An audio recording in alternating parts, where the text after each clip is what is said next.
Seja bem-vindo a mais uma videoaula do Instituto Monitor. O nosso assunto hoje será sobre alimentação.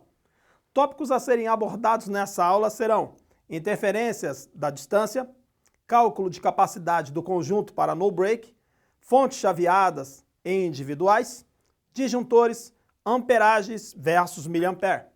Ao término desta aula, você deverá ser capaz de entender os conceitos de interferência e distância, saber calcular e identificar a capacidade de alimentação, diferenciar fontes chaveadas de individuais, saber quando utilizar disjuntores e saber a diferença entre amperagem e miliampere. Trago para vocês aqui um exemplo bem claro e simples de entendermos como funciona o sistema de alimentação. Em algumas instalações, alguns alunos perguntam: professor, eu posso alimentar o sistema de câmeras com uma fonte única? Sim, eu posso até dizer que pode. Eu pergunto, qual a distância? Olha, a câmera mais próxima tem 5 metros e a mais distante tem 15 metros. Eu pergunto, qual a força, a capacidade da fonte? Olha, a fonte ela vai ter 1 ampere, impossível. Aí eu digo para o aluno, olha, é impossível pela quantidade de câmeras, você não consegue alimentar um sistema completo justamente por causa dessa distância. Nós temos essa variante, que é a distância da alimentação. O que eu trago para vocês entenderem? Eu tenho aqui, colocando-se como exemplo, o sistema de captação. Vamos supor que aqui é a central de monitoramento. A primeira câmera tem 50 metros da sua distância, a segunda tem 25, a terceira mais 25 e a quarta mais 25. No total, nós temos da central de monitoramento até a central da última câmera, 125 metros. Então, se eu colocasse, no caso, uma fonte aqui no pé do DVR, na central de monitoramento, que ela tivesse 5 ampere, ainda não conseguiria trazer a imagem adequada dessa última câmera para a central. Porque nós temos que entender assim, se eu tenho 5 ampere para sair, ela sairia daqui com 12 volts, 5 ampere, teria que entrar na câmera, fazer todos os seus componentes eletrônicos rodarem, trazer esta imagem novamente para a central de monitoramento. O que eu teria? 300 metros no total. Então eu tenho aqui 125 metros com mais 125 metros, é uma distância muito comprida. Neste caso, eu teria que colocar aqui nesta última câmera uma fonte individual que ela pudesse alimentar esta câmera para que esses 5 amperes somente fizesse uma viagem, que seria diretamente ao DVR, e não uma fonte aqui para ela fazer essa viagem, fazer todo o sistema trabalhar e voltar. E ainda quero salientar aqui, se for um sistema infravermelho, ela vai ter que alimentar o IR ainda. O infravermelho vai ter que acender à noite. Então imagine só, uma fonte que ela tem que alimentar todo esse conjunto e voltar. Uma câmera com infravermelho hoje, ela tem 1,75, 2 amperes de necessidade de alimentação. Então seria impossível uma fonte de 5 amperes vir até a câmera de 125 metros, sendo que ela tem 1,70 de alimentação total e voltar novamente. A imagem seria comprometida. Então o que nós temos que entender? Nessa situação, eu, profissionalmente, utilizo uma fonte para cada câmera, fazendo caixas de segurança para cada uma, para que não fique exposto. Aqui no caso nós temos as derivações. Como assim as derivações, professor? Nós temos aqui um cabo de rede com as cores laranja, azul, marrom e verde. Nessas derivações, nós chamamos de derivações quando nós exercemos um corte e uma emenda ou uma continuidade. Então essas derivações no meio do cabeamento é justamente para que eu possa tirar as conexões das cores correspondentes para cada câmera. Então aqui eu estou usando, como é cabo de rede, ela tem uma impedância, né, de 150 ohms. E aqui eu utilizo o quê? Os balões para fazer o casamento. Então esses balões, sendo ele uns balões passivos até 600 metros, eu faço toda essa configuração de 150 ohms para 75 e ela vai para lá, novamente chegando no DVR, tendo outro balão para que essa impedância seja casado, 75 da câmera com 75 do DVR, ele possa transmitir a imagem desejada. Na alimentação, eu até posso, no caso, utilizar. Só que a gente tem que entender o seguinte, para que a gente possa entender o cálculo da capacidade desse conjunto de alimentação para esse modelo de cabeamento, nós temos que entender que a alimentação aqui para essas distâncias teriam que ser todas elas individuais, tudo bem? Aqui nós temos uma configuração de um cálculo muito simples. Alguns sistemas de instalações de segurança são feitos sem o sistema de no-break. O que a gente explica para os alunos? O no-break, para o sistema de informática, geralmente eles duram 3, 4, 5 minutos, isso quando duram, porque não há um cálculo necessário de quantos itens está sendo instalado no no-break e qual a capacidade desta bateria para suportar todos esses componentes. No sistema de câmera, no sistema de DVR, a necessidade vai se fazer justamente no início do projeto, para que todo o sistema de alimentação saia justamente do no-break. Ou seja, nós não podemos fazer uma alimentação individual como mostrado nesta imagem, justamente porque nós não utilizamos um cabo de alimentação paralela para alimentar as câmeras. Então, o que eu estou tentando explicar com mais clareza? Que aqui as instalações são individuais. E aqui as fontes estão cada uma por si, dentro de um sistema elétrico, de um conjunto existente no local. Já neste caso, o no-break, ele terá justamente o sistema de manter a alimentação de todas as câmeras dentro desse conjunto alimentadas, assim, uma vez quando a energia elétrica for cortada, ou quando acabar, ou quando de repente for substituído um fusível, ou de repente acabou a luz e aí o no-break entra em ação. Ela entra em ação justamente para suprir a falta de energia elétrica, mantendo todos os componentes da mesma forma. A sua atuação, ela leva 0,5 segundos, geralmente para entrar, assim que acaba a luz. Então, a câmera ela pode dar uma espécie de tranco, né? Ela cai a imagem e sobe como se fosse um gerador de novo, e ela volta novamente à imagem e ela vai novamente se estabilizar. E para isso aqui nós temos um cálculo muito simples. Como eu posso escolher e dizer com convicção para o meu cliente que o no-break ficará tantas horas ou tantos minutos ligado após a queda da energia elétrica? Então aqui nós temos um cálculo muito simples de como você pode escolher o melhor no-break para a sua instalação. Então eu tenho um texto muito simples, que é uma autonomia de uma bateria de no-break, que tem uma bateria de 12 volts com a capacidade de 36 amperes conectado, cujo rendimento desta bateria é de 85%. E nesse conjunto foi ligado um conjunto de PABX, um conjunto de CFTV, seja ele onde o seu consumo total é de 325 watts. O que eu tenho aqui? Uma fórmula onde T é igual a tempo de autonomia em minutos, que é igual 12, que é a tensão da bateria existente, mais 36, que neste caso é a corrente da bateria, é a capacidade dela, onde eu tenho a quantidade de baterias ligada, né?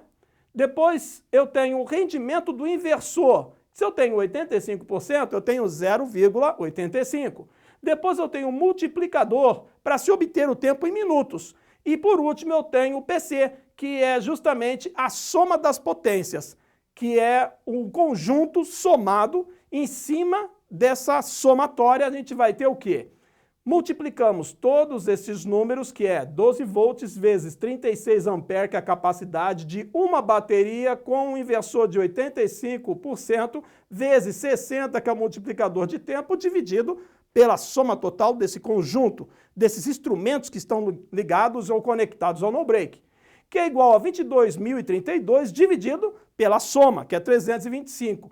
Temos 68 minutos de durabilidade do no-break, que é igual a 1 hora e 8 minutos. Isso é uma margem que nós damos com um inversor de 0,85%, poderia ser mais, 95%, mas nós colocamos 85% para ter uma margem de segurança, justamente para passar com convicção. Se de repente ele levar ali, ficar 1 hora e 25, 1 hora e 30 minutos, show de bola. Melhor assim do que você falar, dura 2 horas e durou 1. O cliente pode chegar e dizer, olha, o seu projeto está praticamente furado, o cálculo não deu adequado. Aqui nós temos a visualização desta fórmula de como seria, né?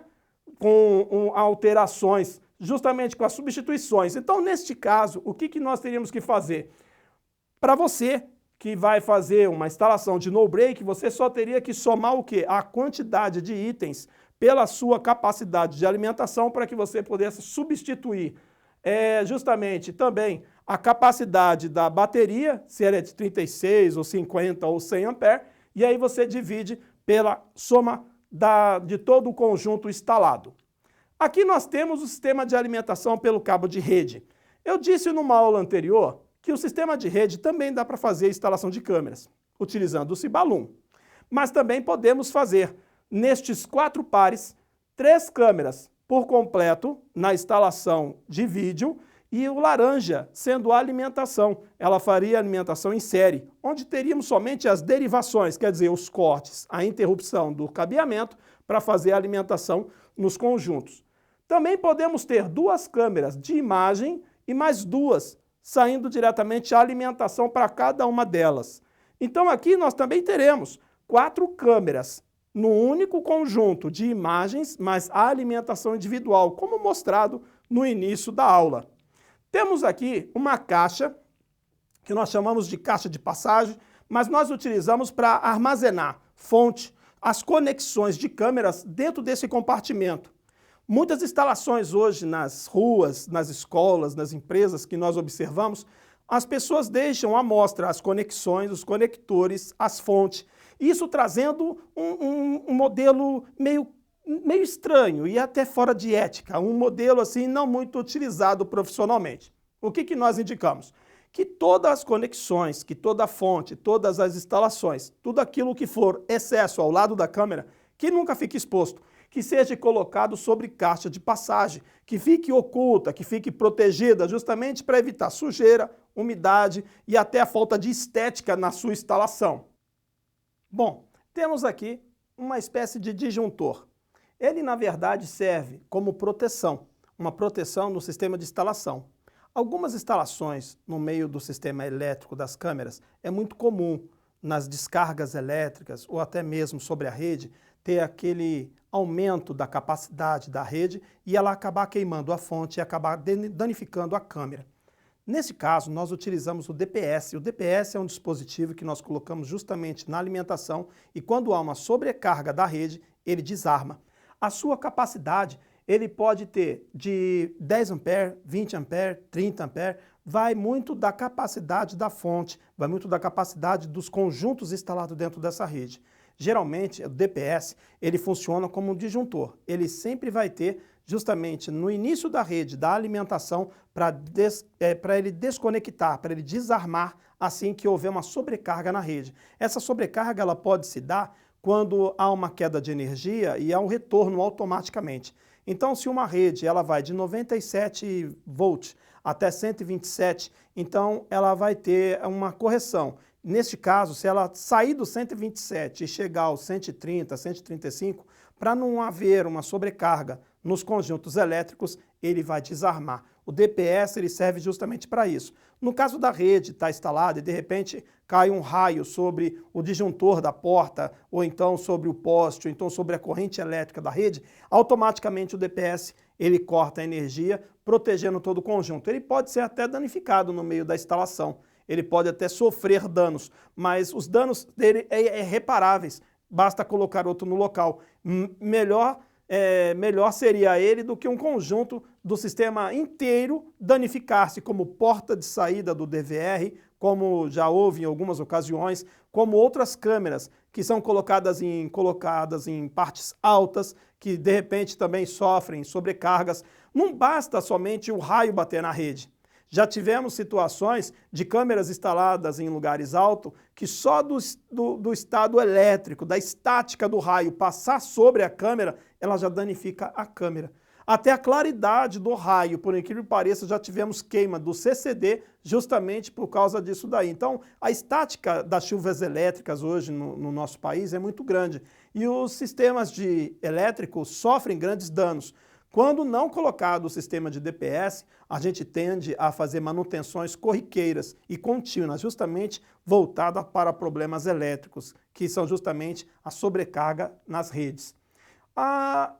Quando nós comentamos também sobre amperagem e miliampere, é só para que vocês entendam. Algumas câmeras, ela vem escrito assim, 1000 miliampere. Em outras câmeras, ela vem escrito 1 ampere.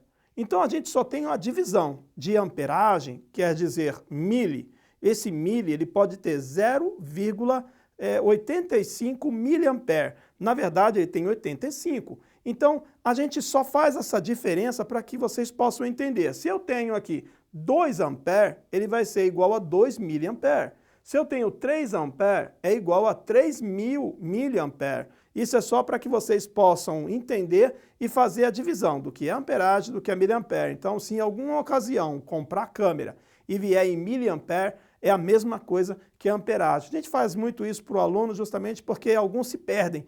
Eu não comprei porque estava lá 0,85 miliampere. Eu preferi não comprar. Eu não comprei porque lá estava escrito 2 ampere. Então, qual é a classificação? Então, só para vocês entenderem, a amperagem é a mesma coisa que miliampere. Ela só está aqui, no caso, multiplicando, né, de 1 para 1000. No sistema de alimentação também, voltada para os sistemas de CFTV, nós temos a placa fotovoltaica, que são placas com circuitos, né, feitos que vão se alimentar pela claridade do sol e até a claridade do dia e armazenar toda esta energia numa bateria chamada bateria gel. Nós fizemos algumas instalações em pedreiras pelo Brasil e todas elas com placa fotovoltaica. A placa fotovoltaica, ela praticamente elimina toda aquela fiação que nós teríamos que puxar de lá da central elétrica até a câmera do seu posicionamento. Isso se dá quando há uma dificuldade desse cabeamento serem feitos ou quando não existir a alimentação no ponto da instalação. As placas fotovoltaicas é uma instalação à parte que acontece com o sistema de câmeras. Geralmente, nós não fazemos a fabricação das placas, então nós compramos de terceiro e colocamos na nossa instalação. Mas analise bem, o sistema de alimentação da câmera é uma coisa muito simples. Só haverá necessidade de usar uma placa fotovoltaica caso você tenha uma instalação num lugar muito de difícil acesso, de ter a alimentação no local, ou individualizar todo o conjunto da sua instalação em lugares muito distantes uma da outra. Isso facilita muito. Aqui nós temos uma fonte chaveada, ou fonte grade, né, como o pessoal chama no mercado. Aqui nós temos a entrada do sistema de alimentação, que é a alternada, né, a alimentação contínua aqui, no caso. Então, a alimentação ela entra por aqui. Temos o aterramento e a alimentação de voltagem, que quer dizer os 12 volts. Ao lado nós temos uma chave, ADV, que a gente chama de chave de mudança, né? A gente pode aumentar a carga de amperagem dessa fonte justamente mexendo nessa chavinha. Só que é uma necessidade interessante. Se a sua câmera, no caso ela é uma fonte de 5 amperes, e você está alimentando 2 câmeras somente com ela, se você aumentar muito a capacidade de amperagem desta fonte na câmera, não que você vai danificar a câmera naquele exato momento, mas a carga excessiva da amperagem ela vai formar uma oxidação na fiação, danificando assim o cabeamento e até superaquecendo o cabo, sem necessidade. Então o que nós fazemos? Deixamos ela na chave mínima para que ela tenha justamente os 5 amperes necessários da alimentação.